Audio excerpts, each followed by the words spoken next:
Дұрысын еткенде хикая жанры біразына өгей балаға айленіп бара. Әлі ол әрбір жазушының жазмышын белгілей тұрған, дұрысын еткенде қибғасын белгілей тұрған жанр болып қалайды. Мен еш жалғыш болады деп ойламам. Біздің әдебиет тарихында не қадар жазушы есімдігі болса, шағирлерін кіртмеймін мұндаймын. Әммәсі хикая біле башлағандар біздің ижатын. Бірінші Шерхан Шағал. Мен алқаса хикая ол әдебиет әлифбасының әлифідір, бірінші хәрфідір. Міне шушы бірінші хикаяда жазушы боламы жоқ, бұл сыналайын. Әлі бұл біздің İdil Almanakı деген matbaa шығып келейді.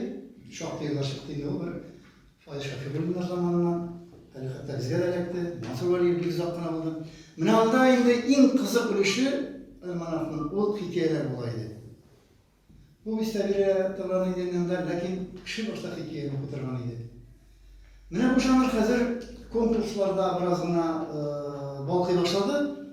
Konkurslar ilan edilse, hatta hikaye yazılan kişi de yazıp koyarlar mümkün. Lakin o bütün kişiler hikayesi diye söz değil. Mene tınışkını yaşayıp yatkanda bizim yazıcımız Almaz Gimadiyev Kamil abi en işlep hikaye janr turunda bir de söz çıkmıyordur faydalar deydi.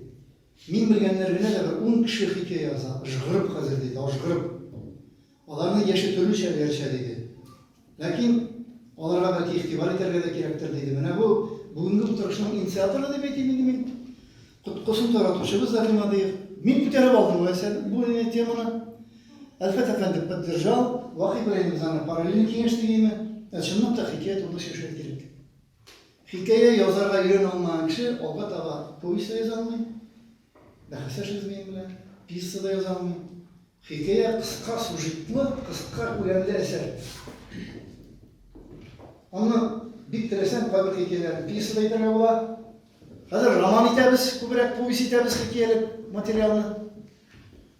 Şuna göre hikaye janrına pek ciddi janr deyip varıyız. Bugün o gerçeği bizim Bağlar Edebiyatı seksiyesinde, sohanesinde, prozanı da, tenkitini de birleştire. Çünkü hem biz hikaye bile başladık. Bizim Yaşınçı degen edebi gazete var idi zamanında. Eğer senin manda hikaye çıkmasa, sen bizim yazıcılık son yalmıydı. İdil lagerinde 75'ten başlayıp 5 yıl öğreten seminerler oldu bizim. Ana hükümeti uyuşturaydı. O diğer komsomol deb atadı bizim ülke komsomolunun ülke komiteti. Mana şunda hikayeçiler jiyip ijodini tekshiruvlar bo'laydi. Ham şunda tekshirilgan beyazlar eserler hamon olga bordi. Şuna göre bugünkü söyleşimde de bu investit kararlatı bo'ldi. Jiddiroq etib qo'ydik. Men boshlam so'zi shu.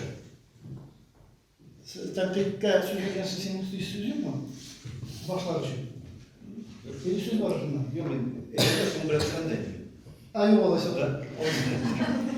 Bitirme. Yok, başlar için mi? Ay olası başlar. Bir yaşayınca materyal aldı mı değil mi? Biz kalan konuşmalarda şunun için de geleceklerimizde bütün de hikaye yazışı bulmakta mümkünler. Hikaye yazışı sonra mümkünler topraklar edebiyatında. Bugün de bir ortala hikaye janrı bugün Ulit barış kesin. Barışın ulga deyip bulmayı. Ulit barış degen yerler mümkündür. Çünkü mene kazanıp qarab planlaştırganda hikaye bilen gel bizim problem kelip çıkar. Yok hikaye. Povest da var, romanlar da var. Hikaye yok. Oraga bir gerek bir jurnal indi eserlerden dersi ki de okuşuğa türlendirip birisi ki de kimde hikaye gerek, kimde romanla belki olmazsa hikaye var ki. Mene şunga eytemin bunu. Elek yaşlı gazetesinde yaşlı kişiler klubu işleydi. Onun birinci reisi buldu Aziz Muhammadçı. Mene biz vakit olganda bütünümüzde bu şeyde olsa, biz mesela bize bir uzak intekten olsa, cevap da alıp, nerse o hikaye? Nerse o? Mene şunda cevap girdiler var, nerse o hikaye? Aziz Muhammadçı başta vardı, onlara yok, Aziz Muhammadçı'nın merhum oldu, kızgançlığa karşı. Onları bu işini üstüne aldı Nurhan Fettah. Нұрхан Бетқал барлығы. Ұзаққына. Һәм менә шунда олар һәр айға бір тапқыр бирелә. Яшьле кешеләр булды. Килгән яшьләр хикәяләрне анализлап, тикшереп, бәясен биреп, ondan var gazete çağırarak ben şöyle varaydı bu. O derisiydi o. Şimdi magazinde derisiydi. Bizden o vakitte en ağırtkan uğram demedim ben tabi. O biz bağlar değil mi? Temut alıp indireyik. Nerede turda hikaye yazırlar? Biz bunu başımıza alıp getirmeyiz. Nerede turda yazırlar? Hem kelgen şu kılıkta kelgen sorularga en köpüde şu vakittaydı, soruydu. Nerede hikaye, nerede turda bulurlar deymiş. Şundan Nurhan Fattah bunda bir otorite, bir konkret cevap verdi. Konkret anlamı şundan ibaret. Nak şu vakitte oysta Allah'a düşkan diye. Allah'a bilesin ki anda tekerleşti bizim sayıcılardan oyga düştü o. Allah'a düştü. Hem Nurhan Fattah bana böyle bir cevap verdi. Bugün hikaye Fatima Büyüküp ormanda Yosut tiresinde odaşıp bir kırmızıdan alıp oyga düşüp oturgan Allah'a kadar bütün tibaqda yazarga bolar edi. Mana bu men bir xatarda qolgan şu sözler alamın Nurhan Fattah'dan. Hem endi tege bu konkret cevap bir de şunu aytadi. Her formatlı cevap berdi o. Endi bu kırmızıdan Allah'a kadar dağıt bunu izlemeni so'rab ketadi. Dağın boshqa bizim belaga tushdi. Dağıt kim tavib bo'lmay. Mana shu intiga aytdim tavib işte. Endi onlara ekrandan so'rovlarga javob bera bordi. Hem tağın mana bunun bu bir foydası bo'ldi, hem onun ziyanı da bo'ldi. Mena mesela hikayede bir-birine voqea bo'lib tiyishdi degan so'z bo'lgandi. Hikoya faqat bir-birine voqeani tasvirlab tiyish, chetga chiqmasqa. Endi biz mesela ezilashib ketsak endi bo'lmadi bo'lmadiga xabar kelaydi. Ketgansa voqeadan ketgansa. Men shu voqeaga yopishib yotib bizni ezrak qo'lda da to'toydi. Hem bugün de bir voqea bo'lib tiyish degan mana shu bala bo'lgan sizga javob beraman. U durust bu mana. Buni bilan kelishishga bo'ladi. Bir voqea bo'lib tiyish kerak. Belki onda bir necha voqea ham ular tub voqeaga xizmat etib kelishdi. Belki shulaydir, belki bulaydir. Mana bunda savollar ko'p bo'lgan kerak. Nida temada bu tecrübe bilan kelaydi bu. Bunisi aksiyonu. Tecrübe ortadan sayin temada orta başlaydı. Ondan sonra bu Yalqın ham Yashinchi degan adabiy gazeta, adabiy matbuotlardan chiqqan hikoyalari ijodiy yurmoqlarida bolalar adabiyoti bo'yicha doktoratlar eng birinchi bo'lib shularga analiz bo'laydi. Qayerda kitoblar chiqqan ekan, onlar vaqtda qolmaydi. Mana shu ikki matbuotdagi bolalar adabiyotini analizlab eng qiziq şey bo'ladi. Endi men akringa tanqidga ko'chib boraman, bu dona yozilgandan tanqid seksiyasi bismillahsin ishtasi keladi. Hayırlı hürmetli cemaat. Şimdi haftamda söyleşi başlanıp gitti. Biz üstüne başına okuyucular bir uzak söylemesek de yeridir bu uçrakta. Bilgili edebi türünün, türkçülerde bir janrının bugünkü turuşu, hal turuşu turunda söyleşi bir kireyken hamle şu mesele okuyulgaçta ben hiçbirisi topladım. Nik degan vakitte biz baribir yazışından, Kamil abi aytgandek, edebiyatqa kelgan prozai, ul hikoyadan boshlanishini bilamiz. Hikoyachi bo'lib olgandan so'ng ul yuqoriroq povest, roman kabi janrlarga murojaat etishni ko'ramiz. Har holda bolamizda degan üstel kitobi bularga qo'llanilgan, har holda adabiyotchilarda ul yozuvchilik xizmati turidagi 7-yillarda chiqqan xizmat bolamizmi hamda Musajelikdan olib Naqisanbaq qadar ham boshqalarning Әлеге жанрлар турындагы язмалары яисә миңа исемә хәтеремә төшә Фәрваз Аминуллинның хикая һәм хикаячеләр кебек язмалары аларда да менә бу жанрның торышы турында борчылып язылган иде. Миңа калганда бер нәшә да теге яисә бу жанрның аленнән мин канагать дигән фикер яңгырамый буган. Biz бүгенге хикая турында сөйләп барабыз икән, билгеле инде тәнкыйть сүзләре бәлки шунда күбрәк яңгырыйдыр. Тулайым olganda, менә bir еллык кенә булган хәтерләсәгез конкурста хикаяләр 15-20 хикая килгән иде кебек, һәм аның иң яхшылары басылып чыкты инде журналда да. Мен ойлаймын, президент орнына алған хикаялар шын мәнісінде бұл жанрның асылын аңлата тұрған, түгел төп талаптарға жауап бере тұрған хикаялар деп айтасым келемін. Екінші жақтан бір жұмшақ орнымыз екен бүгінгі күнде сөйлесу предметін мүмкін хатта шектеп қойсақ әйбәтіректе болар еді. Мен шул оңайдан Алмаздың өзіне мөрәжағат етіп, Ақчарлақта басылып шыққан 6 хикаяны сұрап алдым. Кім айткендей, көз алдымда болған Қазан отларындағы соңғы 1-2 сандағы хикаяларға тағын бір қат көз түсіріп алдым да, мындайрақ қана нәтижелер жасадым. Ең бірінші хикая жанры бар, әйбәт хикаячыларыбыз да бар. Һәм мені сүйіндіргені яшьләр арасында да алар күзәтелә. Шул вакытта менә профессионал язучы хикаясы һәм шул вакытта хәвәскәр язучы хикаясы бар. Чөнки бүгенге көндә язучылар күбәйде. Район газетында ул үзе китап, үзе акча төләп китап чыгаручыларны аларда хикая, повесть, роман дип төрле жанрны куеп, хезмәткә күп чыгып килә.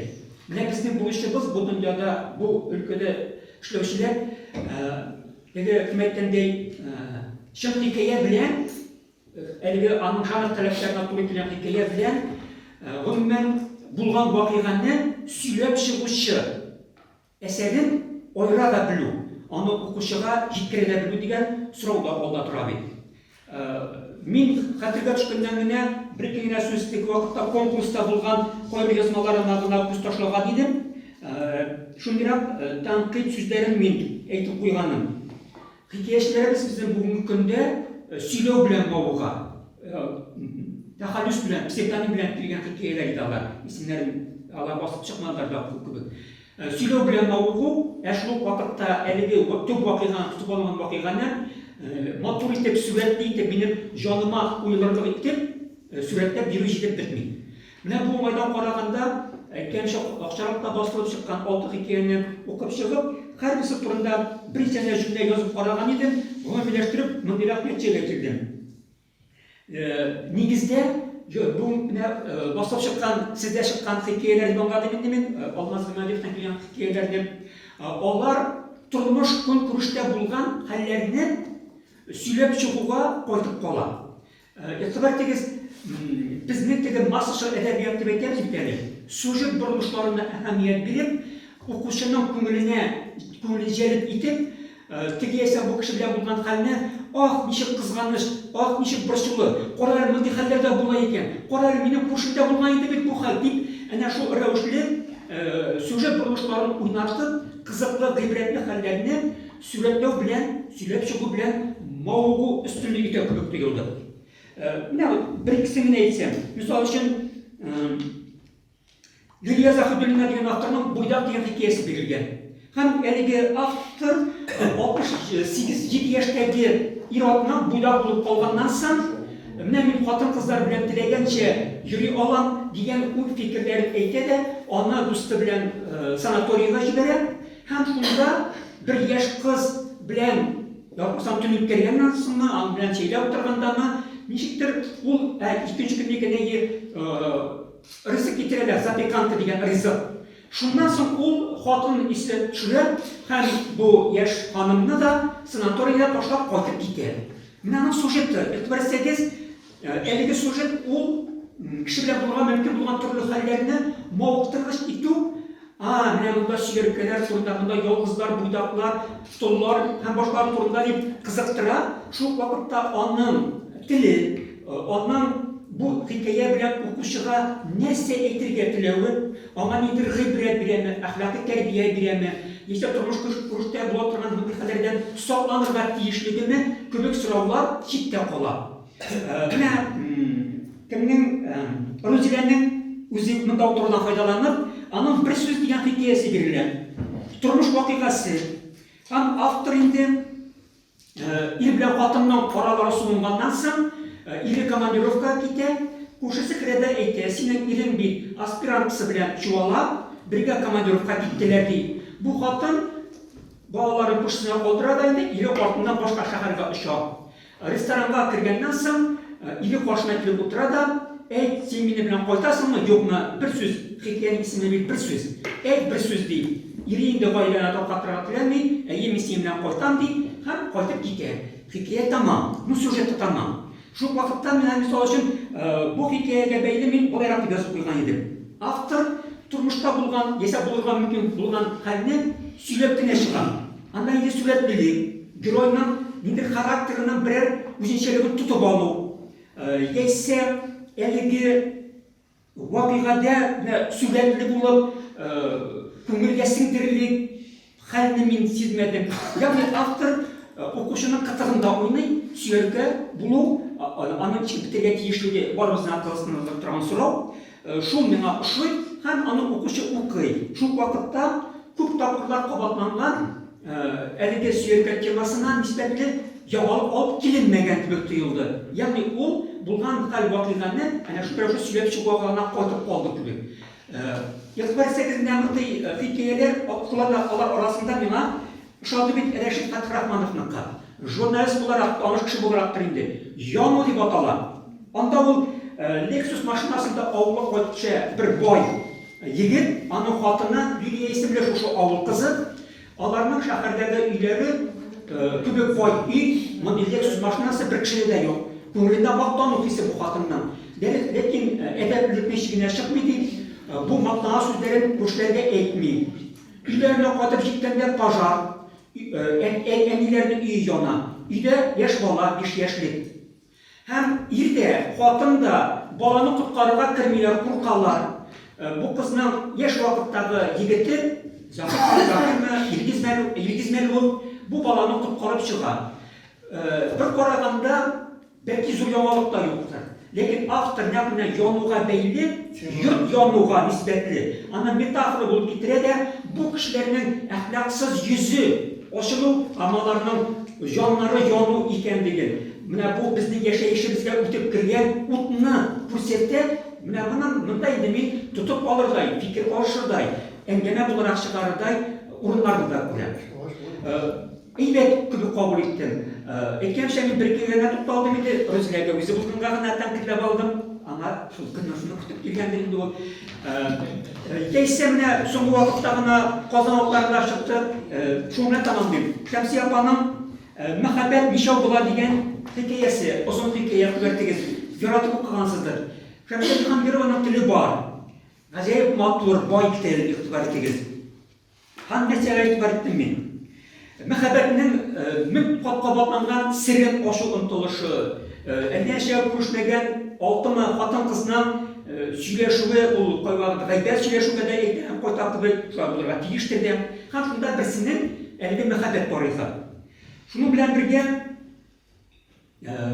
мәхәббәтнең бәхеттә, бәхетсезлектә алып килә алуы, үзенчәлекләре турында. Мин мондыйрак нәтиҗә ясап куйдым аны.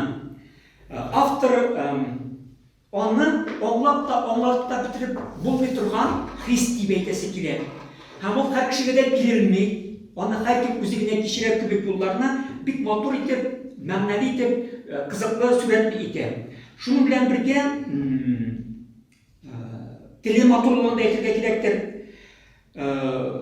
Әлеге авторның бу романтик рухлы, хыял дөньясына тудырылган сүрәт икәнлеге күренә.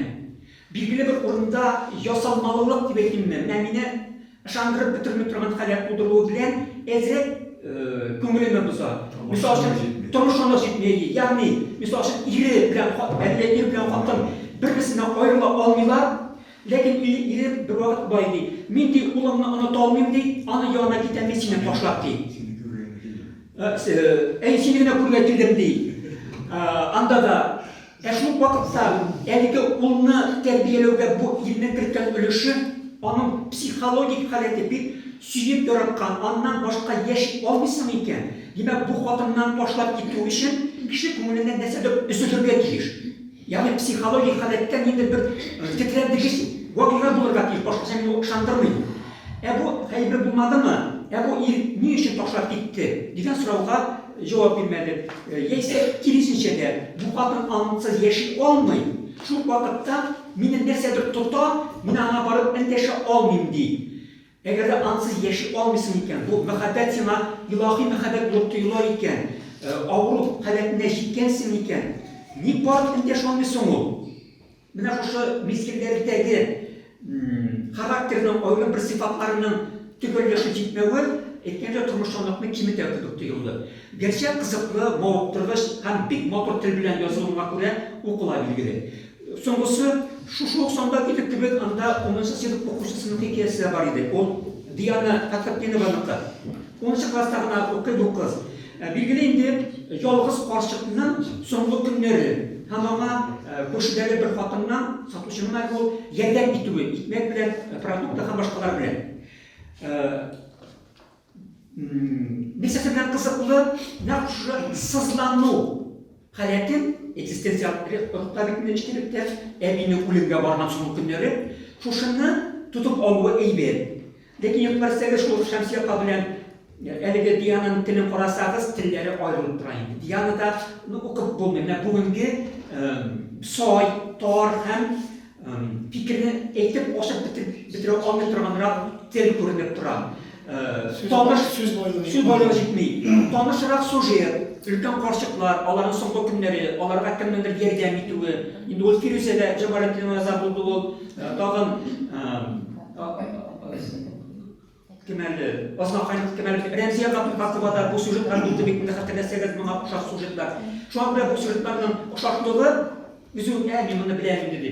Һәм әйткенше шушы йомшаклар, ләкин 10-шы сыйныф укучысы өчен әйбәт. Шуңа күрә казаныклар, инаны күрәсең вакыйф бирик, күрсеннәр балалар берсен дип әйткәннәр. Менә минем соңгы сүзем, гафу, тәмамлау сүзем, күрәсең мын хикәяләр булырга тиеш, язылсыннар димми. Әлеге без инде шулмассыз әдәбият дигән вакыйгаларны сөйләп чыгуга нигезләнгән әсәрләрне күпләп язудан кайвакыт борчылабыз. Биректәйді ол Зифа ханым Кадирова әсәрләріне бәйлі қозғатылған еді бет. Мен аңды әсәрлер болсын, yazılsın деп ейтем. Оларның өз оқушысы бар. Бар, шының үстіне олар барып әдеп әхлаққа торта, яқшылыққа үйреті. Һәм ол әсәрләрні оқыған оқушы қабаты икенче көнне әлеге профессионал язушы язған күчлерек, әйбәтрек әсәрләрендә оқыяшақ Алла риза. Мұнда ең мұхимі қазір оқушы бетінде бет.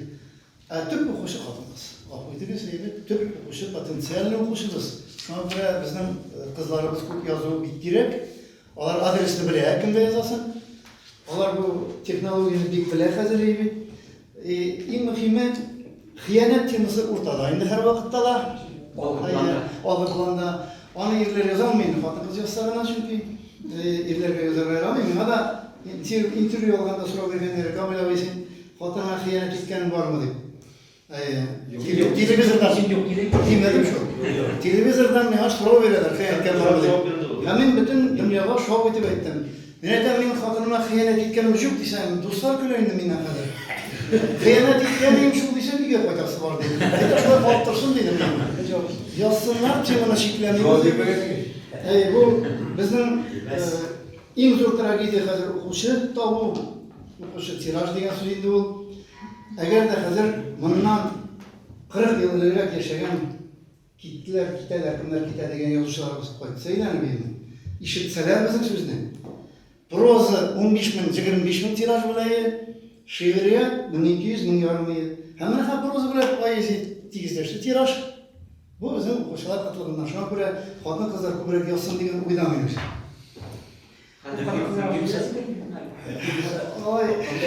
Ülkemize ben söyleyeyim şey. Yaşlayıcı okuyucunun başta direkt mesela az hatta. Dik degende biz okumuştuk şu iki basmanı. Çiftine şaktan, yeni şaktan, aktarbe şaktan demesen gerek. Niçin bize okuyup Türkiye'de hayatta edebiyat basmayız, hem sıfat edebiyat basmalarında bu bizden dilde başkan böyle derecede belki ağız fikirlerine de yakındı. Hem rümen bu basmalarda edebi eser bastığı yazış için. Bu bir zor don dereceydi. Şundan da. Senin kozaltılar meseleler bir eserleri. Anlaşık maskan gibi. Anlaşık da yuvaydı bağlı, bit yuvaydı. Biz kuştuktan köyde öyle bir şey bastırsak atıyor. Mene, ne de ben şeyi kovalayayım. Ne böyle de mantığını. Mene şu iki basma balalarını dil cihetinden, edebiyat cihetinden, әхілі әдәп жәһәтінен тәрбиелеген тиішлі ике басма неге де міне шушы соңғы неше жылды бәтігінді біз әңіз. Bir 20 yıl var. Қашан еш тұтты ешмін. 15-20 yıl var. Міне шушы ике баспада бірінен де әдәбиет әсер басылмайды. Юқ әдәбиесі. Боштапта неше екенін білесіз. Оңақта мен нешеметтен жазып тасып қозғаларында да жазған болды. Тілі қалан сөйлеген де болды. Пайдасы жоқ. Қысқасы, шының арқасында бүгінгі күнде балалар үшін жазылған әсерлерге әм проза болсын, әм поэзия болсын, құт, тұшқыш, қытлық, Татарстан китап нәрселерінен онда енді ол шыннан да жиып шығарға жолына заманша әсерлер жоқ, өммен бала әсерлерін өгі. Біздің бала қойды дейік, әлі шу жиып бір 5-6 китап шыға қойды ела. Балалы кітаптар, балаларға дағайламын. Міне шындай тұтышқыш, ояныш қайтарыз мүмкінді. Әгер де енді біздің ұшыдан шында тәрбиелемейтінді бұл балада. Бұл келешек оқушымызда, әдәбиетінде келешек үшінде, bütün esen келешек үшінде оқышықта. Міне шындай қал. Кім аңатарымыз не işler шындай қал болды ол, неге баштапқа әдәбиетті? Біз şu әдәбиет Bulan akbörüne yazmaydı mı? Lazarga kuşunun bir közgüsüydü bu. Lazarga kuştuk biteyim. Bolalar için şulay yok. Bolalar için şulay. Ülkenler için ben şehirde 10 yıl işleyeyim. Benim işlev devrimde nik bir fiil yetom olsun. Bir öyle yazmayayım. Bizim hayatta ol, sen halledin. Bizim hayatta. Bu ana cemiyette bile bir gerek var.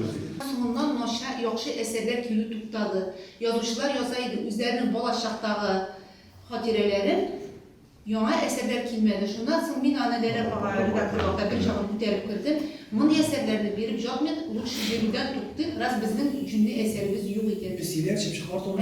Cünlü eser olmaz da bile cünlü eserler külü tutladı. Eser bitti. Çok iken demek yok. Demek yazıcılar kilimden tuttular. Bu tabii proses. Ama yazıcıların üstürmüşüm etmegayı. Yazıcıların bizim üstüredir. Ganalar da şey diyorlar. Evet. Bu vakti evet tübül edindi. Bizden bana bugünkü o vakittayım. O zaman kirip barmaşak. Hazır endi biz sözünün jeligine koytabız tamam çünkü bugünkü yılışın inisiyativası Akşarlak gazetesi direkte yazışı Almaz Gıymadiyev oldu. O hikayesi. Onlar bana Almaz Gıymadiyev ile Vakıf Nuri Farasına indirip tuğanlık var anda. Janr boyunca. Onlar bağlarca filyoton yazmışlar. Mındı kişiler yok. Adam şu sita var ki hem hikayeniz jinaktip yazabilir ikisi de. Ben senin mektep diyerim, bu kadar indi o gıybet. Senin mektep olmasın indi. Ya bizi iki kez ikirayında tuğan kapma karşıyım. Bizi bir mektep. Şu an bir Almaz Gıymadiyev okuyup bağlar edebiyatının gururluğu. Hem bana onun burçuğun meseleler bana bizi jidindi bugün. Almaz? Rahmet Kamil abi. Şunlapta bu indi köptenden kilgen burçular, köptenden kilgen oylar idi. O tik tırmağına, tik tırganlarına tuğanı yok tügül. Bunun sebebi ne? Edgerek bitinde biz yazıcılarını okuyduruyoruz gazete jurnallardan hem kitaplardan. Ne şunda basılsa bu indi yazıcı bizim başka kireliyor. Hazır sınırlı vakitte bir kızık aybir gözetilir. Hazır bitinde sosyal çilterler bir köp. Onda indi tırasız mıken bitmeniz yok mıken? Instagram var bitinde, Vkontakte, tam nerselerdir, ne klasik var. Hem hazır şunda ne şularda kızıklığın ayıbırlar koyuna başlasın o 10 yılda da bitirge bula. Hikayeler de beydik, belki yine arasında hikaye bulup işitmeyenler de vardır. Lakin okula, onun okulganın kayan bilip bula, ne şunu okuşular, birisinden birisine köşerip, jiberip bitinde, hem bizge tanış, baksa başka formatta ne bu kızık, ne bu halim, ne bu kızık yazan, bu evet eyverdik, şulay verirler birbirine. Hem şulay kala arasında var, toraldı indi bunday eserler, hem de şunda bir kızıklığına, hem burçuluğuna bir moment gelip doğa.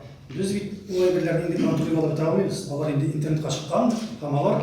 Biz tilemesek de bizden kontrolü olmasa da okuşularga barıp irişe, tamam okuylar. Akşarlı gazetesi atına bir çağa bitindi. 35 мең тираж белән. Инстаграмда безнең 120 мең подписчик бар, ВКонтактеда 25 мең, группасында 20, төркемендә 25 мең, тегесендә 25 мең, анысын Телеграмда. Һәм яшерен батырын түгел, безнең истә бик зур җавап алды. Чөнки атна сайын чыккан газетада безнең махсус рубрика бар, хикәяләр бирәбез. Bir-iki hikaye bulayım, iki devamlı hikaye bulayım. Bizning istazor javob bo'ladi. Biz bitindi hozir bu eserlarni hozir bitlikka shekillindi zo'r senzorlar yo'q. Har matbuot xo'jasi o'zi senzor. Har kimning o'z qo'lida. Kim nechik ko'ra, qaysining axloqiyatdan qiymati zo'r bo'ladimi, yo'qmi, ili bulaygina qiziq Ibrimov bilan atab aytgancha suratlab chiqamanmi?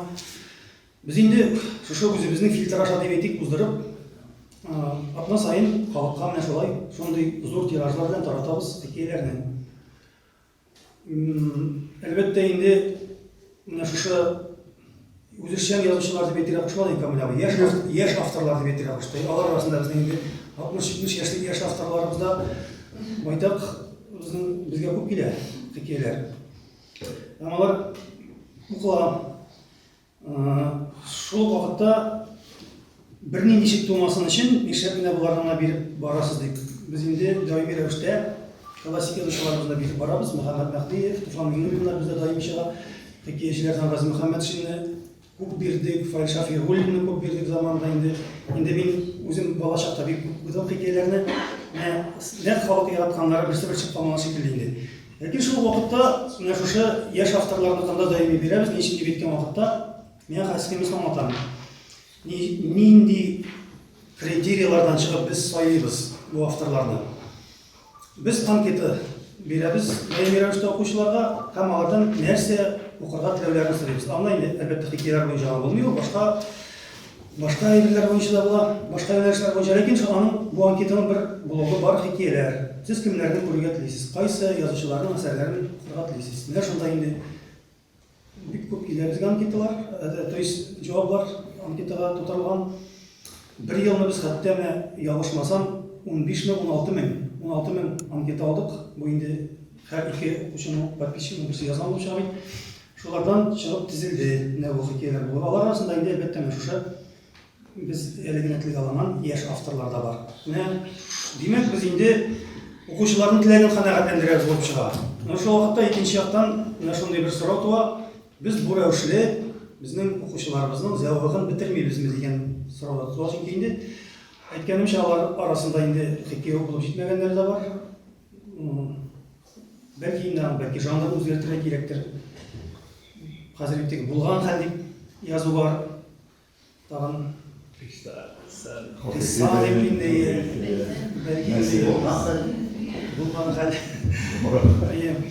bu indi нәрсәдер bizimki türlü уйларда булды. Бәлки аларга игътибарны арттырырга кирәктер, бәлки аларның ниндидер мастер-класслар уздырырга кирәктер, бәлки аларның җыентыкларын туплап чыгарга кирәктер дип мин бернинди дә андый әлегә тигән генә тәкъдим белән чыкмыйм, ләкин менә шундый кешеләрнең барлыгын biz bilib торыйк, һәм алар бик күп. Элфат абыйның сүзен куәтләп әйтәсем килә, аларның үз укучылары бар дип кенә түгел, аларның үз укучылары бик күп булган көндә. Аларның кайберсиләрнең укучылары профессионал язучыларга караганда бик күбрәк. Хәтта менә шундый тәҗрибә без әле эшләп карарга җыенабыз. Татарстан без инде бик күп җирибез, юлларда, командировкада Татарстан авылларына чыгып, китапханәләрдә, мәктәпләрдә, хәтта гади алышулар арасында да шундый сорашлар үткәргә, кемнәрне беләсез, кемнәрне укыйсыз. Мин шуңа күрә монда бүген беркемне дә фамилияләп телгә алмыйм. Фамилияләп телгә алсам кемнедер үпкәләтергә мөмкин. Ләкин ни кызганыч, менә безнең бик зур әйберләребез дә бик торган кешеләр бар. Авылларда, татар авылларында, инде гади халык арасында дип әйтелгән. Бүгінгі күнде мен білген генә кешеләр үзләренең китапларын чыгарып 500 штук үйләрендә яткыручы кешеләр бар. Сата алмыйлар. Укып карайлар дип миңа бирделәр бу китапны. Мин инде тәкъдим иттем, мин Марсовичка бирәм. Марсович караганнан соң ул ошыта икән, менә шундый китап чыкты. Шул кешегә мөрәҗәгать итегез дигән реклама сезгә рәвешендә бирә алабыз дип. Bu Marsvişka yerip kine aytı nerse buldu, söylüyor buldu. Kamil abi de başlaganda aytdı. Ne için balalar hazır kitap okumayı, değil mi? Hazır Gaziler Murat aytdı. Dedi, çünkü balalarga kızıklayı bir yok deydi. Мен bunun bilen 100% kilişim. 5 yaşlık onum bilen kirdim İdil Pres'ka, Bufik'a. Canım, diktiresin balanı bir şey. Kirem kitap deydi. No, özümün de kirem kiresi keldi. Hazır jırdı, детский kitaplarını ko'rsatam. Ne интересно, kosmos tapdım. Bunday kitapni opchiq ketolmadim. Boshimdan oxirina qadar shu kosmosni qaradi. Endi u men aytam, "Olamiz" deyim. Kerakli endi bo'ldi deb so'raydi. Qaragan, mana ularga qiziq bo'ldi. Ularda bütün narsani o'zine kerakligini oldi hozir. Shunga ko'ra men mendagini aytaman, multfilmlarni qarab o'tiralar edilar. No, Shoyan TV'ga hozir o'tirib bo'laydi. Azrak, ansindalarim. Nurjeli men aytam, bolalar yozuvchilari, mana o'tirasiz bitindi siz bolalar yozuvchilari. Qiziq ettirib yozib bo'lmaygan ularga. Bolalar ham kirib ketadilar. Seriyli kitaplar. Yan kalitesiz canakayım. Bir yılda satılıp bitti kitap. No, men sizdan Bütün mekteplerde hazır bile konkurlar var, konkurslar var. men bilan Yaklaşım bana gireydi. bilan sizni. Onu görmeniz. Yara. Yok, Men shundan aytaman, biz anda kirdik topmadim. Motivasiya yok. Nega Bunun akşam yozuvchi boshqa joyga Hozir yuboradi. ne G'azin abi sizning so'zga aytaman, 10 ming ақша berdilar dedilar. Shundan tag'in Tatariston kitob nashriyati ne qadar kitob chiqaradi davlat ақшасына. Ani ishim chiqqan yozuvchiga 7 kitob beradilar, 10 so'm ақша beradilar. Ani ishim siz bilan buni ko'tarmaysiz. Yozuvchi necha yasharga tegish? Yozuvchining Akşarlıkların beketi şunda, potansiyel nüfusu sizde burada. O tamaşaçı, Mine olar kadar kaldı, şu bina bütün ümit şimdi sizdeydi. İle oturup buna biz birbirimizin tilegimizni, yakşasa nindi ikenin, koya basılganın, nerse ikenin, hem dünyanın koya barganını bilip bitirmemiz. Şura köremine şulay şıraşıp, sileşip, oralaşırga, dolaşırga, hem birbirimizni rencetmişegine motoritetten bitmeyler gerek. Mine bunda kelgen oylap bildilermin, diye bunlar alışın degan fikir var bitinde. Şundan da yazıcılar, alışılıp durar, bir boğun kide. Bu mene edebi janrlar arasında da şulay alışımı var iken. Mene güzel gidiririz, ütken asırının 50-60, 70 yıllarında. Onda roman tutardı bizde.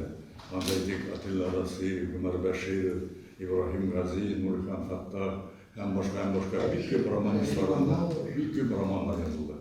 Onlar bir belli şu romanlarga ihtiyaç ettiğimin şu romançılar gidip barbaş, povestlar gitti. Onda Muhammed Mehdiyev, Ayaz Gilejev, Hasan Saryan, hem başkasından da povestlar bastı bizne, ülken asırının sınırı 10 yıllarında. Hem nihayet biz hikayeye geliştik. Ima hikayeye de şiraz etken, hikayenin sagat tutkan, hem hikaye turunda sileştiğe gerek, onu götürmeye gerek. Bana şundan da bu turda işitkeç benim var hikayelerini karab çıktım. Elbette bütün ne zarlanırga, bizim hikayemiz yok iken, hikayemiz bilip bara iken, okurluk eserde yok iken deyip zarlanırga yaramayın. Kim etmişliği, bulğandadan kanagat bulup, anadan aşım temel aldırga gerek. Bana ben elbetinin Anadolu'ya saran şemsiye çıkan yılın hikayesinin içinden de okup çıktım, o galekte. Hem büyük motor dilli, hem büyük motor fikirli hikaye. Lakin şolu vakittan da şu bir kadar ideal romantizmga birib ketgan. Bizler şu bir-birisini aldan ko'ra olmaylar, o bayanchi bilan o'qiganim, ondan so'ng birisinden birisi boshqa tura olmaylar, ondan so'ng bayanchi boshlab ketgacha deyishimdir, ularning umr bo'yi yorata. Aytganda, teatrga kelib, o'rindiq bo'sh, lakin ularda shu o'zini bayanchisini ko'radi. Shunga ko'ra bu turmushchan tugul, lakin ko'rasin xiyoliy asarlar shulay bo'lib deyishtiradilar. Ömür boyuna mesela fantaziya degan bir bo'lgan, xiyoliy turmush bo'lgan, bu shundan da belki bo'lib deyishdi. Ondan kelib mana Nazifa Karimova bizning ilkan bugunlardan ilk motorni yozgan Izgi ot degan. Bundan da ot obrazın aşağı, o umuman bizning tabiatni saqlaw, bizning burungi o'z turunda chunki nelarni ko'rsata, tog'larni ko'rsata, chishmalarni ko'rsata, shunda bizning qonlar, bizning yurtları bulgan, şunda yaşayanlar, hem başka şu at obrazlaşa bizim ülkemizin açık sağlaganlıkla. Mine İlber Nizamov'un günahlı birkin, onun süjete yok şekillezi. Bundan da olduğu bara da şu, Sibirkeci yerine ormanga bara, kayın tabalmay, hem şırşılar ortasında urnaşkan bir kayınını taba. Hem annasından sındır almagaç, onu yıga kayınını hem bilgin garlene. Çünkü yanda şu üzere yığıla, onları yağmur başlana, maşinası kirip bata, hem başka. O şunlara göre günahlı kim dep yazar. İlber Nizamov elbette olduğu süjet tizip maqtan almay, lakin hangi televik matur. O tilçi, şun manasında tilning en nezakatli, teoniklerine taşıyıp, temlep, şulduğu her tege boğunlu, nini, kirinlep, temlep suretlep, şundan da til yaratkan kişiye onu ukura yarayı.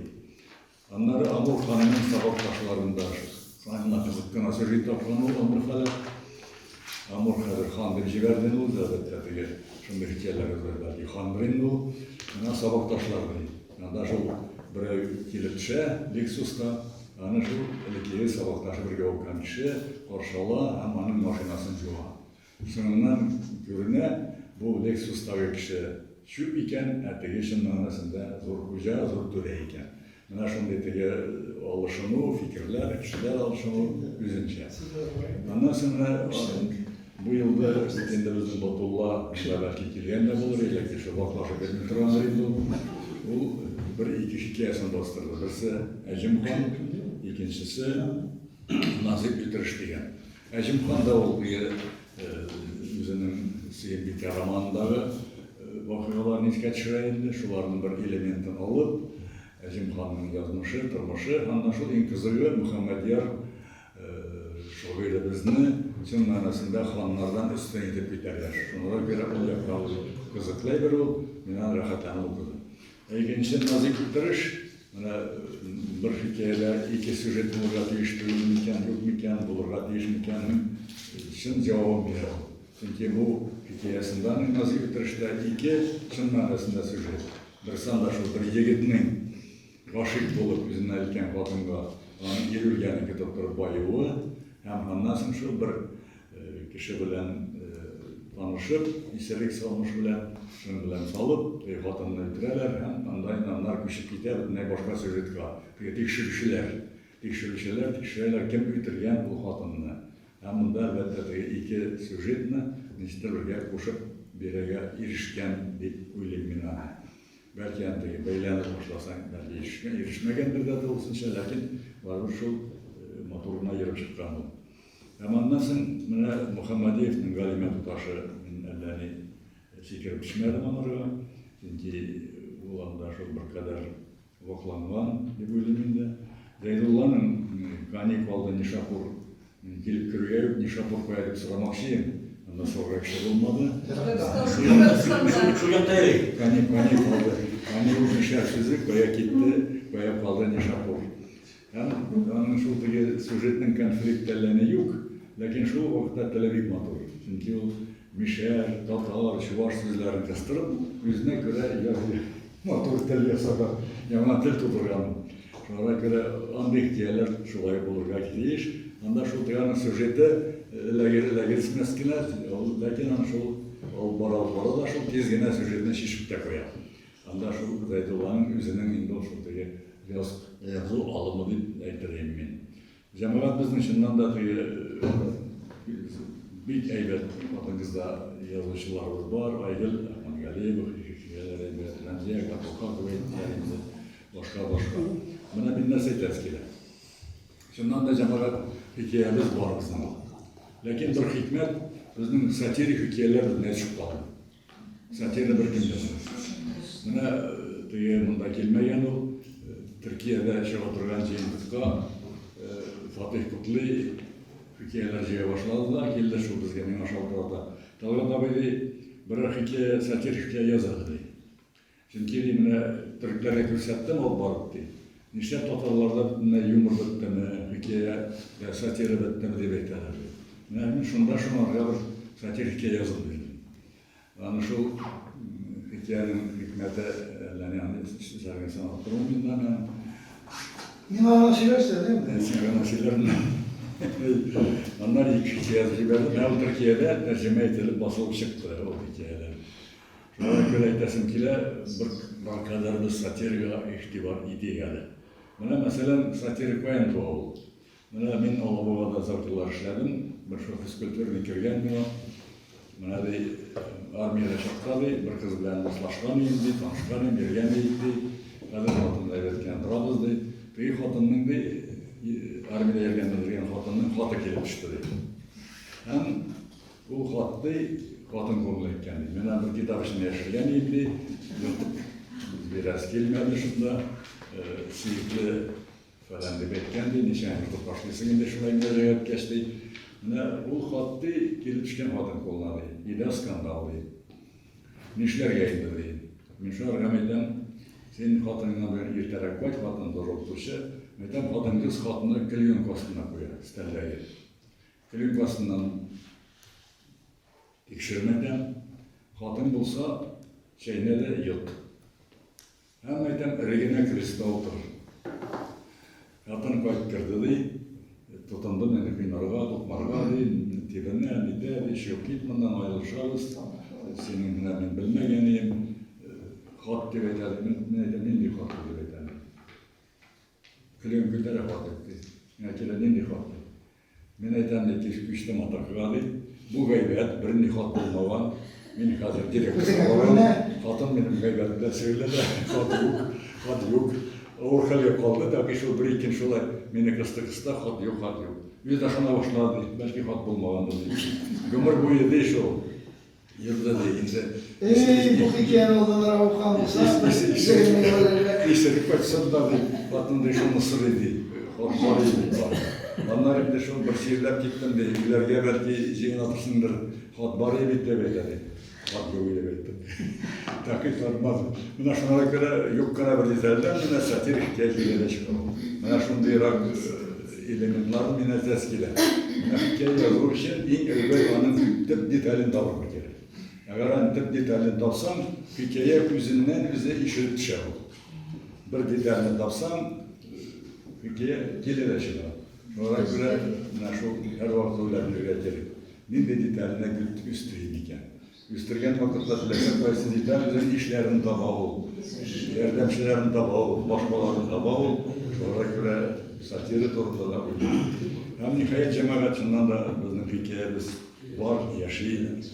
Elbette zorlanırız gerek. Zorlanmasan nasıl istediği tamamen çok şekilde başılmalıyız, izlenmeliyiz. İzlenmeye gerek. Kanaat kalmayı izlenip birbirimizle hem kolay yerden düşüp, başarışıp, sileşip, fikirlerimizle aralaşıp yaşayıp. Bizim köpçülük hikayelerde fokusta içtimai sosyal fon yok derecesinde. Fokusta içtimai sosyal fon yok derecesinde. Hem eğer de biz katışırsak, Amerikan yönetkilerine tahatabilirsek de şu Şafi Gullinler, Hamançinlerine, Saryanlarına, Gamile Uzak hikayelerin, Tışlı hikayeler, ondan sonra iskatışırsak Kukindalar. Onlardaki gibi şu şurunu onlar bugünkü güne aktual problemalar keskin terkipleri yok. Anlaşılayınca bir etken bitmedi. Basın kişilerek bulan sen satiri işkerek, kıldık kişilerek bulan sen satiri utkindirek degen. Belki o bugünkü günde köp narsani aytirgan mümkinlik bulganга şunday tıyılmaganга ko'ra bütün narsani aytib söylep berүү bardır. Fikrini aytib bergech qizig'i bitayin birden. Югыйса бит менә шәхесне кайгырту иллюзор булган заманда бар иде ул. Кинаяле тел Osqağında fikirler bilen fikrini bürü, podtekst degen nerse var, izop dili var ya.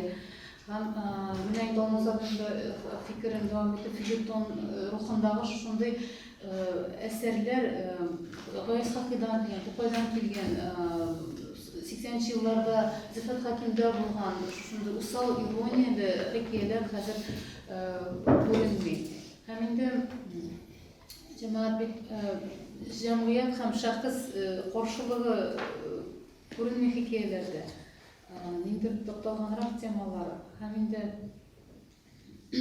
yoksa mümkün şu asosiyatif fikirlerle negizlenen şırga görünüşünü bir kineler bilen bizim bir jürüp de Tatar halkının tili jüranın türkmeni bizim tradisiyalar büyük var hem de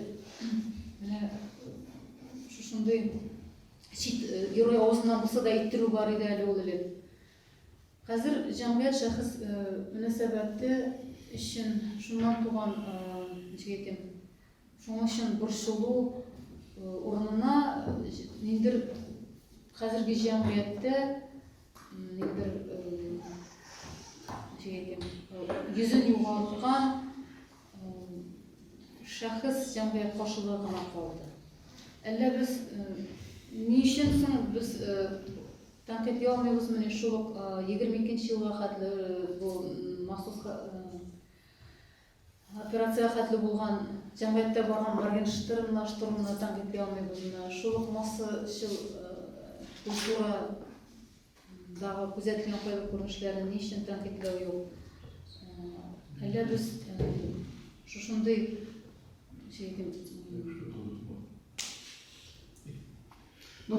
Şunday cemiyet bilen biz kanaatlanır, bizim kanaat mı biz, elle biz narsistler cemiyeti neylendirdiğinde, elle biz şunday absürt durmuş bilen kanaat mı? Şefak Hakim şayanlaşık mıydı?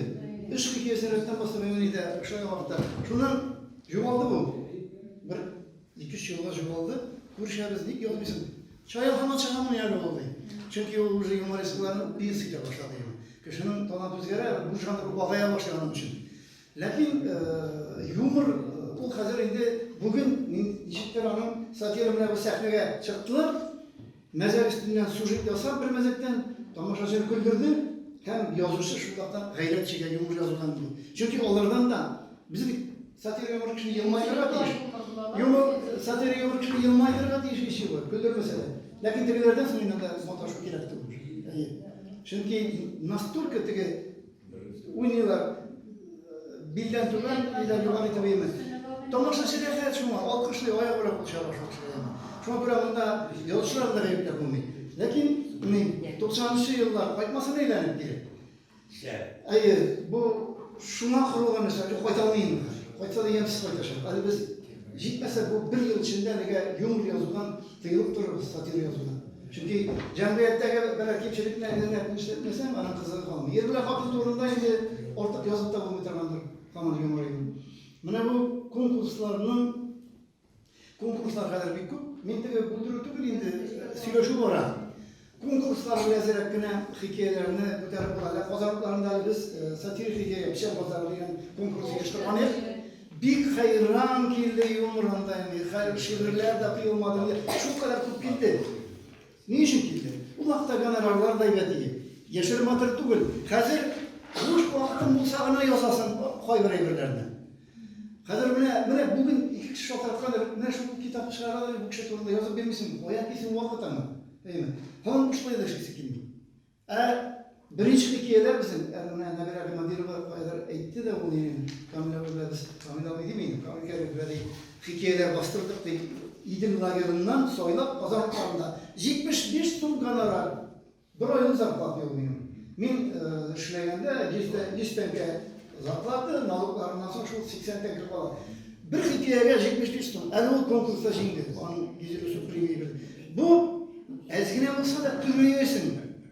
Dünya başka çapları başlasın. Bütün nesne akşam kurulmadan deyip eğit almışsınız. Hazır başka kurul deyip.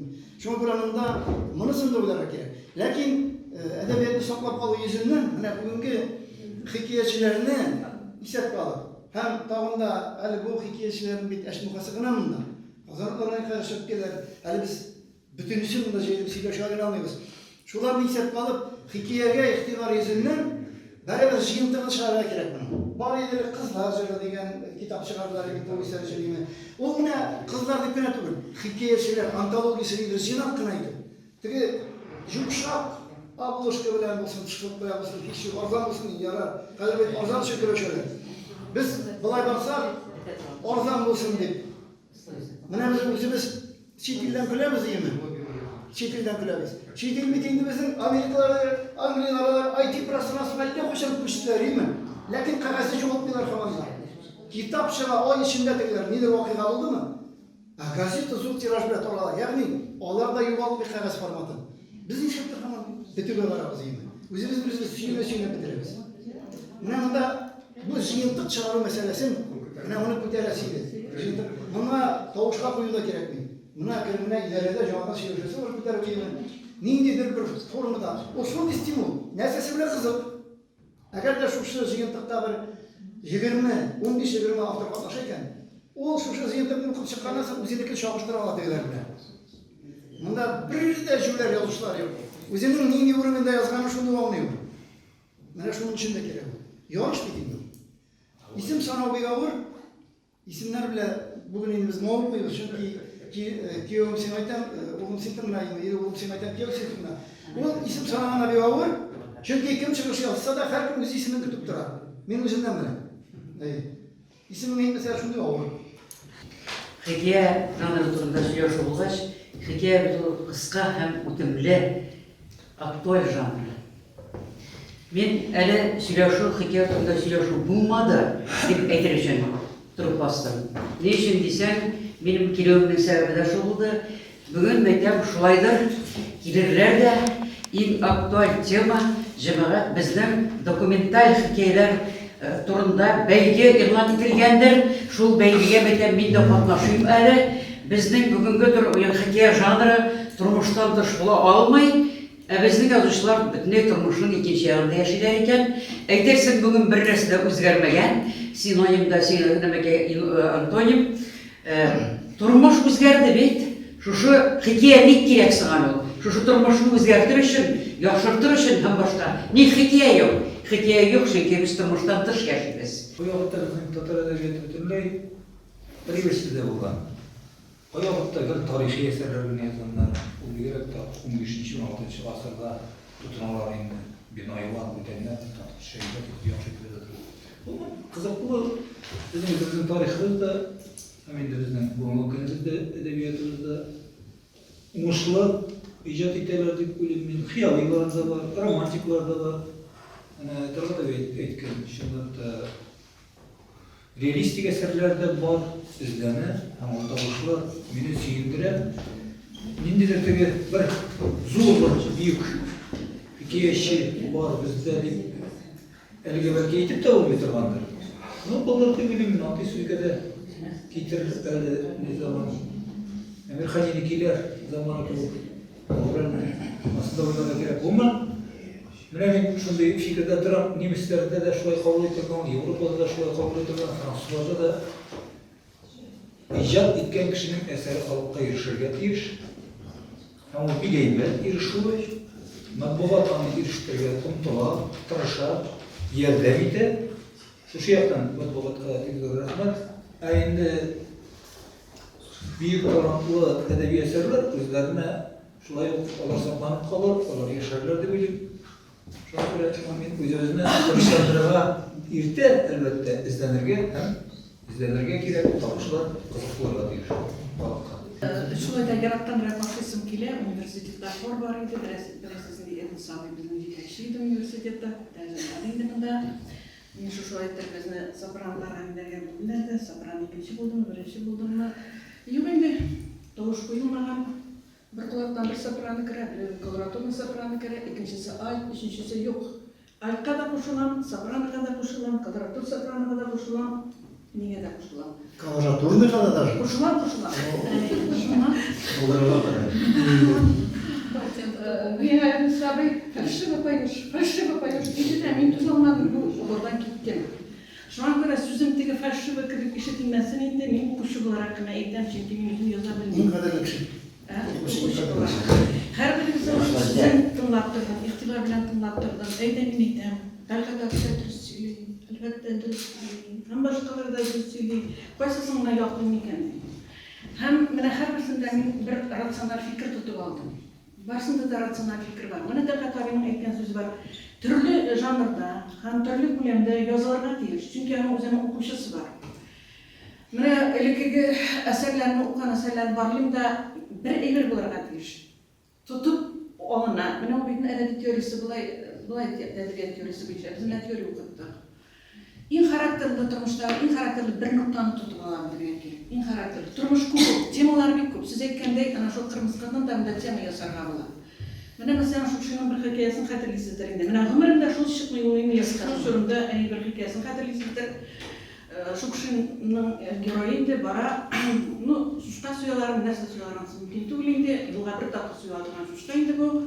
Аның инде итен сатып базарда кызга фәлән әйбер алып кайталар, хатынга фәлән әйбер алып кайталар, хатынга бер әйбер алып кайталар. Һәм китап ул эшегә яраткан инде. 70-нче елларның эшчелек проблемасы күтәрелгән дигез. Шуннан соң инде бу шушы хәтле инде матур итеп күрәсе килә хатынын. Карый, шундый матур бер сапайгылар бит инде, кызыл сапайгылар. Тегеле кызылча оныткандыр бәлки беләсездер. Тегеле карый, булай карый, хәзер акчага карый бит инде сат инде бу мине акча бар. Хәзер бит кызга тиң алырга кушкан иде. Хуҗалыкка кирәк бу әйберне алырга кушкан иде. Кайсысына гына юк. Матурлыкны сөйләде. Хатын матур итеп күрәсе килде. Ничәнче тема күтәрелде? Икенче тема күтәрелде. Хәзер шуннан соң кайтты өенә, чыгарып салды бу хәзер сапайны хатын җылылды инде. Шпинсаннар салырга кушкан идем. Тегеләй булай. Өченче тема күтәрелде. Авыл хуҗалык авылдагы җитмәү. Хатын мискин сапайны тегеләй каралып кайткан иде, һәммә кирәк булмый. Булай итеп киеп карый. Тегеләй карый, сыймый моның. Ниләрдә, абзарларда тегеләй. Монысы 4-нче тема сыймый түгел. Моның аяклары сапайгылар киеп, резин итекләр киеп, шишкән, сыймый бу, тупаслана, нәфис аяклар өчен. Bu da хатын кыз темасы. Хатынның тагы икенчесе. Хатынның бик тә матур буласы килә. Тегеләй тарта, булай тарта. Матурлык күрнәсе килә. Авылда бер булып күрнәсе килә. Һәм ниһаять инде кызы кайтып керә. Минем шушы әнисе җүләкчә буларны арттырам да бәлки бераз гына хыялларда. Бу кызга була, бу яшьлек. Менә минем әйтәсем килә, теләсәм инде жанрларда язылырга. Теләсәм инде, берсендә аның тел, икенчесендә менә тотып алынган бер менә шушы кешене кызыксындыра торган, кешенең халәтенә туры килгән бер әйбер. Менә Сират күпере турында сүз алып барам әле, Рәмзә. Ул бит инде менә ни алды? Конкурсларда җиңде. Татарсыз ягъни сөйләргә ярата. Әйтерсез түзүктә. Менә шушыннан Сират күперен чыгар инде. Таргынан күпер әфганнар, сизгә төште инде әфганнар. Хәзер моны яшәсе килмәде яшь кенә егетмен. Арттан бер Белоруссия бит килә хәзер. Берсен дә үләсе килми, ләкин Аллаһ хәбәр кушкыра кушалар бит булган хәзер бу балаларга. Менә Аллаһ хәбәр дип әйтсәгез, менә шу кылгына кебек юлдан чыгаласы дигән кар. Теге малай хәзер үлмәдә. Хәзер нишләргә? Нинди хәзер әдисенең ничектер килә? Нәрсә дип әйтсен әле? Экстремаль ситуациядә килә торган булар менә шундай. Нәрсә дип әйтсен әле әби? Нәрсә дип әйтте? Ла илаһа иллаллаһ, ла илаһа иллаллаһ. Исенә төшәм, ла илаһа иллаллаһ дип. Шуннан ла илаһа иллаллаһ, ла илаһа иллаллаһ фалаки башлады. Белорус малайның беләсе килми. Бу мискин тага ла илаһа иллаллаһ дип ларны чыгарып җибәрәләр. Менә шул дәрәҗәдә хәзер онытылмый. Биргәя. Ул бит инде менә күрмәгән Рәмзия менә бу әйберләрне ничек язган? Шулай итеп ла илаһа иллаллаһ. Менә шул хәтле йөрәгемә үтте. Хәзер шушы Зөлфәт Хәкимнең исеме чыкты, мәсәлән, менә шу сатир хикәяләр турында сүз чыкты. Менә аның контра дигән хикәясе бар. Бу контра хикәясендә инде тегене дә юк. Беренче җөмләсе булай. Троцкийны утырып ташларлар. Шул елда Җүләр Сәлимҗан кәҗәсе белән колхоздан чыкты. Беренчесе үк шушы дәрәҗәдә кешене җәлеп итә, менә аның шушы сатир осталыгы. Ягъни хикәяләр озын да, кыска да язылырга тиеш. Шул вакытта һәр укучы үзенә менә шушы үзенең күңеленә, халәтенә туры килгән әйберне тотып алып белер, ала ул. Нәтәлгә табиб бик дөрес әйтте. Менә деталь булырга тиеш. Характерлы бер деталь, истә кала торган бер деталь булырга тиеш. Әлбәттә инде шундый заманда яшибез. Бу заман безнең минимализация заманы.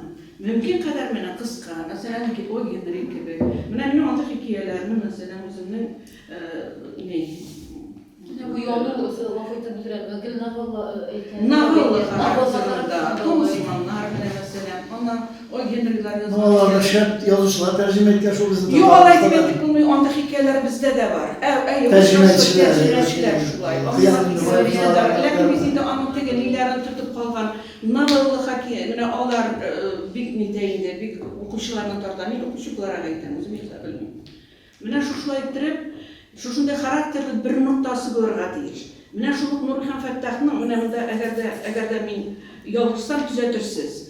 Min tarih romanlarını öğrendim. Şu tarih romanlar boyunca yoklagan idi. Muhtelga tabi bir zor etmezsiniz. Şu vakittağı mini indi, şurada periferiden gelgen kadar iktibar bulup düzeltip min yoklagan. Hem şu romanlar ustasının mine yolcursunlar. Nurhan Fettah'ın Meydan jurnalında Ette diyen bir hikayesi çıktı. Ette. Birgine bir eğer oturmuşlar şu hadli bir taralgan kimde taralgan bir hatın balasını ko'tarib to'g'a ko'tarilib var. Hem to'g'a ko'tarilib var, şunu ortadan kelgan bir bu balani ko'tarib. Tegi bala şu hadli shitirtatib yaba, yomshoq, otasız bala bo'lgan bu, ularni sezdirya, otasız bala bo'lgan bu. Hem şu hadli etiyim deydi. Şu hadli titreni o'qidim, şu hadli metan zo'r romanlar yozgan, sig'ratganlar. İlk suğa qatırtılan romanlarını yazgan avtor şu temaga müracaat etgan, şu xatni ochib bergan. Mine hikoyalar, mine shunday bir tushi bilan, detal bilan dalolat etgandek. Uzakka o'tib qolarga tegishli. Ham albatta qisqalikqa umtilirga kerak. U xatda tegishliga bu suratda tugul zamanda yashaymiz. Narsa o hikoya, bugungi kunda Bunun bir konuda hikaye, bunlar bizim yazıcılar, yaş yazıcılar denen beydalar, yaşlarından bunlar mesela yağa yaza başlayan kişiler, çok kişiler, 1000 yaşında 105 yaşında yaza başladılar. Onlarda hikaye bir konuda kişiler, bu kişi bilmeyle ki onlar hikaye yazamaz. Ama bu problemden kişiler şu, bizim bu kişiler şu, hikaye janrı konuda. Barımızga da bir zor rahmet. Kamil abi de, Erfet de, hem Vakıf abi de bütünüsü de bu fikrini kutlap, ko'tarib aldılar. Hem şimdi biz, benim en korkkan hazır kişinin elinden çıkarıp bunu kişi kiler beken diyen edip, bana bir çok kişi yıldı deyip sanırım bunun için şaktı. Hem biz bugün bana şunday türlü fikirler bilen söyleşu buldu. Söyleşu şunday bulurga teyir. Kimdir tanqidin de aytılır, kimdir hikaye teoriyasını da verildir. Çünkü Albin hikayeler yazanında kızlar, yaşlar hikayeler yazanlar hem onlar çınlar da şu soru bilen boşularlar. Nerse o hikaye, biz neşit yazanlar bir çok kişiler hikaye bilen kıssa diye etmeyin sana buluyorlar çünkü bu bir hikaye değil de betemlerin redaksiyonel vakitlarda bu hikaye bulmadan çünkü bu hikaye janrında hikaye janrının taleplerine cevap vermedi betse bu niş hikaye olmasa o bir bulgan hal benim kurşuda şunday hal buldu, mında şunday hal buldu diye aytar. Lakin hikayenin tanım tip ayrılıp duransa o birgine kaptırmalı, birgine katlanmalı, birgine min gördüm de beşe tonunda yazdım da o hikaye buldu. Çünkü mine ekler izot edip de, kontekst edip de yeter, o üstünde yeter hikayenin anın her vakitte da paralel bara durgan ikinci tulasta bulurlar. Bu kuşusu var iken, mesela tespit edildi, kuşuların bir kişi yazar belki profesyonel yoktan karaganda anın hikayeleri şu edebiyat taleplerine cevap verip bitirmedi durgandır. Lakin anın kuşusu var. Anın kuşusu var demek bizim geldiğimiz gerek ihtiyacı var. Lakin şuluk vakitte bunun kuşusu var, şunday hikayeler bilen olurga degan söz tugul, mene şunday söyleşularda bulmak yaşam, olarning yo'g'a bosqichga ko'tarish için, olarning hikayenin narsa ekani, men yozishning narsa ekanini aytib singdiruv için şunday söyleşular bulurga tiyishdi. Orada bir şef hikaye kelib chiqsa, butun ko'tariladi. Aynen, şuna göre endi tema meselesinde her kişi yazışı kişi o'zi narsa o'ylaydi, narsa Сулай дигән кебек шуны яза. Менә бүгенге көндә Нәҗип апа туктатып борчыла бүгенге көн турында язган. Һәр кеше бүгенге көне турында яза торгандыр миңа калса. Һәм безнең бүгенге яшәешебез, бүгенге тормышыбыз әле киләчәктә хикәяләрдә дә килеп чыгачак, шигырьләрдә дә килеп чыгачак. Bütün kişide менә бүген хикәяне язды да, менә бүгенге көн турында хикәя язды дип әле аны матбугатка тәкъдим итми торгандыр. Ул үзенең шушы торган тормышыннан, шушы яшәешеннән бер кая да китә алмый. Ул язылачак һәм алар барысы да керәчәкләр. Бүгенге көн керәчәк безнең әдәбиятыбызга. Аңа күрә барысына да зур рәхмәт. Мондый сөйләшүләр бик кирәк дип уйлыйм һәм алга таба sizning fikrlaringizni, sizning taqdimlaringizni kutib qolamiz. Мен Зилия Хужина була, Акшабар газетасы журналисты, бош мөхәррире һәм менә безнең бер ел элек Язмышлар чатында дигән газета чыга башлады. Ул инде безнең яртылаш хикәяләрдән тора. Менә авторларның яртысы үзе җибәрсә безнең редакциягә хикәяләрне, яртысын үземә эзләп утырырга туры килә, интернетларда актарына. Хәзер үзешчән дигән сүзне Камил яратмады инде. Хәвәскәр Yaş yazıcı değiliz yine biz. Хәвәскәр дигән сүз ошады безгә. Хәвәскәр язучылар. Yok, yaş yazıcı. Hevaskar yazıcı kullandı. Hevaskar kompozitör bulsun. Yaş yazıcı. Yanılmamışsın bu sözden.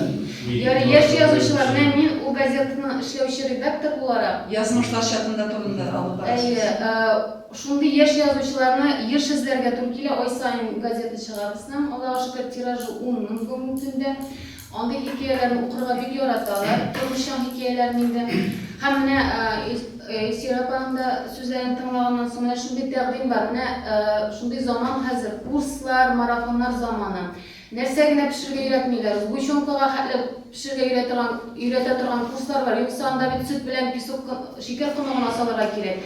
Нишләп безнең менә татар менә шу яшь язучыларны хикәяләр язарга өйрәтә торган онлайн мәктәпләр оештырмаска. Менә Нәҗип апа булды. Ичер апа шундый сорау бирде. Нәрсә ул хикәя? Ул сорауны мондагыларга түгел, ә менә шу онлайн мәктәптә укучы яшь хикәя авторларга биргә кирәк. Шу сораудан башлап онлайн мәктәпне ничек хикәя язарга, анда бер-берсенең хикәяләрен укып, ничектер анализ ясап, менә язарга өйрәтсәк, аларны укыйлар бит бүгенге көндә. ВКонтактеда утыралар. Ул менә бер хикәяне куялар группаларда. Андагы комментарийларны укысагыз сез. 100-200 комментарийлар бар. Менә шу хикәядәге геройларны обсуждать итәләр алар. Менә шулай булса, шулар өчен переживать итеп, борчылып утыралар. Менә шу яшь язучыларны безгә тәрбияләргә кирәк. Хикәя язарга өйрәтергә кирәк. Менә алар өчен онлайн мәктәпләр булса, бик яхшы булыр.